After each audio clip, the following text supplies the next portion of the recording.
প্রিয়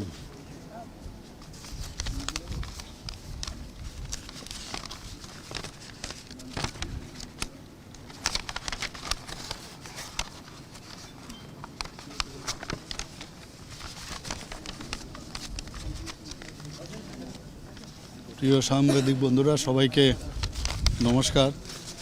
আজকে আপনারা জানেন যে আমাদের বিধানসভায়, ত্রিপুরা বিধানসভায় আজকে বাজেটের 2026-এর যে বাজেট আজকে মাননীয় অর্থমন্ত্রী পেশ করেছেন বিধানসভায়, এবং আমি এত সুন্দর একটা বাজেট উনি পেশ করেছেন, এর জন্য ওনাকে আমি ধন্যবাদ দেব।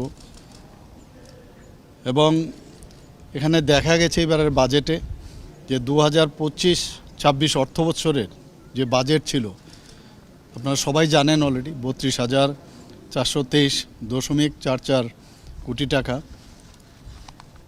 এবং 2026-27 যে এইবারের যে অর্থবৎসর, সেখানে দেখা গেছে এটা 34,212.31 কোটি টাকা, যা 2025-26 যদি অর্থবছর আমরা দেখি সেই তুলনায় 5.52% কিন্তু বৃদ্ধি পেয়েছে। আমরা অর্থনীতিকে আরও বেশি যাতে চাঙ্গা করতে পারি, তার জন্য ইনফ্রাস্ট্রাকচার মানে মূলধন ব্যয়ের উপর আরও আমরা জোর দিয়েছি। এবার বাজেটে দেখা গেছে 2025-26 অর্থবৎসরের বাজেটে ব্যয় 7,903.26 কোটি টাকা, সেটা অনুমান করা হয়েছিল, এবং 2026-27 অর্থবর্ষে এটি 8,945.92 কোটি টাকা অনুমান করা হয়েছে, যা 2025-26 অর্থবছরের বাজেটের তুলনায় প্রায় 13.19% বৃদ্ধি পেয়েছে। আজকে আপনারা দেখেছেন যে সাপ্লিমেন্টারি গ্রান্ট, যেটা আরই আমরা বলি, সেটা 2025-26 অর্থবৎসরের জন্য আরও এখানে 4,676.81 কোটি টাকা প্লেস করা হয়েছে। এবং 2026-27 অর্থবর্ষে রাজ্য সরকার টিটিএডিসিকে মোট 918.82 কোটি টাকা দেবে, যা 2025-26 অর্থবৎসরের বিইতে 860.28 কোটি টাকা ছিল। এবং এটা যে ছিল সেটা কিন্তু এটি আরআইডিএফ এবং সাস্কির যে অধীনে মূলধনী অবকাঠামোর যেটা দেওয়া হয় তার থেকে, সেই প্রদত্ত যে বরাদ্দ তার থেকে বাইরে। এতে দেখা গেছে যে টিটিএডিসিকে প্রায় 6.34% আমরা কিন্তু বেশি দিয়েছি। এখানে 2025-26 অর্থবর্ষে 7,148.85 কোটি টাকা বরাদ্দ করা হয়েছিল টিটিএডিসিকে। 2026-27 অর্থবৎসরের বাজেটে টিটিএডিসির যে বরাদ্দ সহ টিএসপি, যেটাকে আমরা সাবপ্ল্যান বলি, ট্রাইবাল ট্রাস্ট প্ল্যান, সেখানে মোট বিধান রাখা হয়েছিল 7,542.6 কোটি টাকা। তাতে করে দেখা যায় 5.50% বৃদ্ধি পেয়েছে। টিএসপির আওতাধীন তহবিলের বেশিরভাগ অংশ দেখা যায় টিটিএডিসির এলাকায় ব্যবহার করা হয়। এবারের বাজেটের সবচেয়ে বড় ইম্পর্টেন্ট যেটা, সেটা হচ্ছে নতুন কর কিন্তু আরোপ করা হয়নি। এবং যদি আমরা জানি health is very important for us, তো হেলথ ডিপার্টমেন্টে, স্বাস্থ্য খাতে প্রায় 2,441.50 কোটি টাকা বরাদ্দ করা হয়েছে, যা 2025-26 অর্থবৎসরের তুলনায় 25.29% বেশি। গ্রামীণ উন্নয়নে যদি আমরা দেখি, সেখানে 9,094.57 কোটি টাকা বরাদ্দ করা হয়েছে, যা 2025-26 অর্থবৎসরের তুলনায় 117.50% বেশি। যদি আমরা এগ্রিকালচার বা সংশ্লিষ্ট খাতে আমরা দেখি, সেখানে 1,985.61 কোটি টাকা বরাদ্দ করা হয়েছে, যা 2025-26 সালের তুলনায় 5.31% বেশি। Education is also very important for us, so সেখানে শিক্ষা খাতে 6,439.56 কোটি টাকা বরাদ্দ করা হয়েছে, যা 2025-26 সালের তুলনায় 4.43% বেশি। ধলাই জেলা হাসপাতালে একটা critical care block, Teliamura, Khowai ও বিশ্রামগঞ্জে ট্রমা কেয়ার সেন্টার, জেলা ও মহকুমা হাসপাতালে maternal and child health wing MCH যেটা, এরকম অনেক জায়গায় সেখানে এবার দেখা গেছে সেই ধরনের এবারের বাজেটে সেখানে উন্নতি করার লক্ষ্যে সেখানে রাখা হয়েছে। গোমতী জেলার কালাজুরিতে একটা নতুন PSC স্থাপন করা হবে এবং 20টি PSC এবং 9টি CSC যে স্বাস্থ্য পরিষেবা সেখানে উন্নয়ন করা হবে। রানীর বাজার ও পেচারতল PSCতে কমিউনিটি হেলথ সেন্টারে উন্নতি করার এবার বাজেটে রাখা হয়েছে। AGMC এবং GBP হাসপাতালে একটি comprehensive day care, hemophilia and thalassemia management centre এবং ঊনকোটি জেলা হাসপাতালে ক্যান্সার ডায়াগনস্টিক ও ম্যানেজমেন্ট সেন্টার স্থাপন করা হবে। গোমতী জেলায় আয়ুর্বেদিক মেডিকেল কলেজ এবং আগরতলায় নেতাজি সুভাষ স্টেট হোমিওপ্যাথি হসপিটালে হোমিওপ্যাথিক মেডিকেল কলেজ, যার প্রায় 60 আসন থাকবে প্রতিটি জায়গায়, সেটাও আগামী শিক্ষাবর্ষ থেকে শুরু হচ্ছে। Tripura university of health science প্রতিষ্ঠা করা হবে। Agartala cyber security operation centre সেটাও স্থাপন করা হবে। আগরতলা AICT প্রকল্পের মাধ্যমে অত্যাধুনিক IT পার্ক গড়ে তোলা হবে। মুখ্যমন্ত্রী আন্তর্জাতিক কর্মসংস্থান প্রকল্প সেটাও চালু করা হবে। এবারের বাজেটে আমরা শুনতে পেলাম মাননীয় আমাদের অর্থমন্ত্রী সেটাও বলেছেন, যার মাধ্যমে নার্সিং, ITI, ডিপ্লোমা ও স্নাতক শিক্ষার্থীদের যাতে বিদেশে যাওয়ার কর্মসংস্থানের সুযোগ হয় সেই ব্যবস্থা রাখবেন। রামকৃষ্ণ মিশনের সহযোগিতায় আগরতলা একটা ফরেন ল্যাঙ্গুয়েজ স্কুল স্থাপন করা হবে। এ বিষয়ে আমি আগেও কথা বলেছিলাম, কিন্তু এবার বাজেটে সেটা আমরা দেখতে পেলাম। তাছাড়া আপনারা সবাই জানেন যে অলরেডি DA ঘোষণা হয়েছে। DA এর জন্য সবাই বসে থাকে, তো সেই DA আমরা 5% আরও বাড়ালাম। তো আগে আমাদের যে DA ছিল তার থেকে আরও 3%। আপনারা জানেন যখন আমি মুখ্যমন্ত্রী হয়েছি একটা জায়গায় এরকম আপনারাই লিখেছিলেন কোনো জায়গায় যে 19 মাসে 19% আমি দিয়েছি।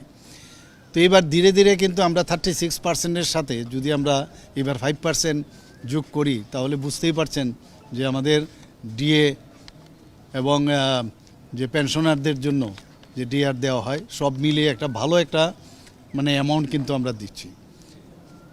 তো আজকের এই বাজেটে আমি মাননীয় আমাদের মিনিস্টার আছেন প্রণজিৎ সিংহ রায়, ফিনান্স মিনিস্টার, ওনাকে আমি অনেক অনেক ধন্যবাদ দিতে চাই। ধন্যবাদ।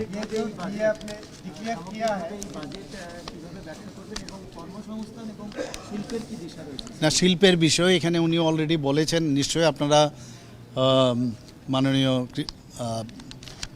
আমাদের ফিনান্স মিনিস্টার অলরেডি আপনাদের বলেছেন এবং বিস্তরভাবে আলোচনা রেখেছেন। এখানে আমরা তো শিল্পের জন্য আমরা চাইছি, এখানে শিল্প আসছে এখানে, এবং শিল্পের জন্য বাইরের থেকে প্রচুর মানুষ কিন্তু এখানে আসছে। এবং আমাদের যে রাবার, আমাদের যে আগর, আমাদের ব্যাম্বো এবং এখানের যে রিসোর্সগুলো আছে সেইগুলো সামনে রেখে আমরা মানুষকে বিভিন্ন আমাদের যে পলিসি আমরা রেখেছি, বিভিন্ন ইনসেনটিভস আমরা দিচ্ছি, যে কারণে প্রচুর মানুষ বাইরের থেকে কিন্তু এই শিল্প করার জন্য এখানে আসছে। এবং এই বাজেটেও কিন্তু তার ঝলক কিন্তু আপনারা দেখেছেন। तो बोल दिया मैंने 1 अप्रैल से होगा ना, 1 अप्रैल से ये इफेक्ट होगा। तो बोल दिया मैंने कितना 5% तो दे दिया मैंने ऑलरेडी। टोटल आप तो जानते हो, मैंने ऑलरेडी बोल चुका हूँ मैं इसमें कितना हम लोग दे रहे हैं। तो टोटल 1 अप्रैल 2026 থেকে এটা ये स्टार्ट होगा ये, और इससे 1,02,563 रेगुलर जो हमारा कर्मचारी है इनको फ़ायदा होगा। और पेंशनर जो है 81,019 पेंशनर्स को फ़ायदा होगा, और फैमिली पेंशनर्स इन लोगों को फ़ायदा होगा। इसके बाद इनको अगर छोड़ोगे फिर जो ऑलरेडी अनियमित तो कर्मचारी है और इनको भी ये फ़ायदा होगा, और इससे व्यय होगा टोटल 500 करोड़। স্যার, প্রথমবারের মতো অরেঞ্জ ইকোনমিকে প্রমোট করার জন্য এই বাজেটে উল্লেখ রয়েছে, সেই অরেঞ্জ ইকোনমি নিয়ে যদি একটু বলেন। না, অরেঞ্জ ইকোনমি তো অলরেডি আমাদের অনেক দিনের একটা বিরাট একটা আমাদের ইচ্ছে ছিল যে অরেঞ্জ এখানে আপনারা সবাই জানেন, এটা নিয়ে আমাদের অনেক চিন্তা ভাবনা আছে। তো এই বিষয়ে আমার মনে হয় যে এগ্রিকালচার মিনিস্টার অনেক চিন্তা ভাবনা করছেন। আমার মনে হয় এই বিষয়টা উনি আরও বেশি করে বলতে পারবেন। স্যার অরেঞ্জ ইকোনমি অর্থাৎ যে এআই নিয়ে চলছে, আচ্ছা এআই, আমি বলছি অরেঞ্জ বলছি না, এআই তো আমাদের এটা প্রায়োরিটি, এআই তো আমাদের প্রায়োরিটি। এআই নিয়ে তো আমরা অনেক চিন্তা ভাবনা আছে এবং আমরা এবার ইউনিয়ন বাজেটে আমরা দেখলাম যে মাননীয় আমাদের যিনি ফিনান্স মিনিস্টার উনি অলরেডি এআই এর উপর খুব জোর দিয়েছেন। মাননীয় প্রধানমন্ত্রীজিও বলছেন যে সমস্ত ডিপার্টমেন্টগুলোতে এআই যাতে যুক্ত করা যায়, কারণ উইদাউট এআই কিন্তু আমরা কোনো অবস্থায় সামনের দিকে এগোতে পারবো না। তো সেই জায়গায় এআই কিন্তু আমাদের প্রযুক্তি যতক্ষণ ধরে আমরা না সমস্ত ডিপার্টমেন্টের সাথে আমরা যুক্ত করব সমস্ত ক্ষেত্রে, ততদিন ধরে রাজ্যের উন্নয়ন কোনোদিনই সম্ভব না। মাননীয় প্রধানমন্ত্রীজি কিন্তু আরেকটা জায়গায় বলেছেন যে এআইকে ব্যবহার করতে পারবেন, কিন্তু সেটার দেখতে হবে যে এটার উপর পুরোপুরি যেন আমরা মানে এটার উপরেই যেন আমরা বিশ্বাস না করি, নিজেরও তার মধ্যে দেখতে হবে এর প্রয়োগের ক্ষেত্রে এটা প্রপার কিনা, কিন্তু ইট মে হেল্প। তো এআই নিয়ে অলরেডি আপনারা এখানে দেখেছেন আমরা প্রচুর কাজ করছি অলরেডি। সরকার বরাবরই পর্যটন শিল্পকে উন্নত করার ক্ষেত্রে একটা বিশেষ আমাদের মধ্যে যেটা দেখেছি যে বর্তমান যে বাজেট আছে পেশ হচ্ছে আগামী বর্ষে রাজ্যের পর্যটন শিল্পকে আরও বেশি উন্নত করার ক্ষেত্রে এবং পর্যটকদেরকে আকর্ষিত করার ক্ষেত্রে কি না, পর্যটন শিল্প তো আমাদের একটু আমি বলছি আমাদের, কারণ বাইরের থেকে মানুষ ত্রিপুরাকে এবং মাননীয় প্রধানমন্ত্রীজিও বারবার বলছেন যে নর্থ ইস্টে কিন্তু পর্যটনকে সামনে রেখে আমাদের যে জিডিপি বা জিএসডিপি এটা কিন্তু অনেকটা বাড়বে এবং ফুটফলও কিন্তু এখানে বাড়ছে। আমাদের এখানে যেমন আপনার ইকো ট্যুরিজম আছে এখানে, আমাদের এখানে রিলিজিয়াস ট্যুরিজম আছে, আমাদের এখানে বিভিন্ন যেসব রাজাদের আমলের যে বিশিষ্ট যেসব জিনিসগুলো আছে এখানে, সেইগুলোকে দেখার জন্য মানুষ আসে বাইরের থেকে। আপনারা ঊনকোটি দেখেছেন, তো ঊনকোটিকে রেখে কিন্তু ওয়ার্ল্ড হেরিটেজে রেজিস্ট্রি করা আছে। তো এই ধরনের যে স্কাল্পচার যে বিষয় ত্রিপুরাতে কিন্তু অনেক জায়গায় এগুলো কিন্তু বিদ্যমান, বহু বছর ধরে এখানে আছে।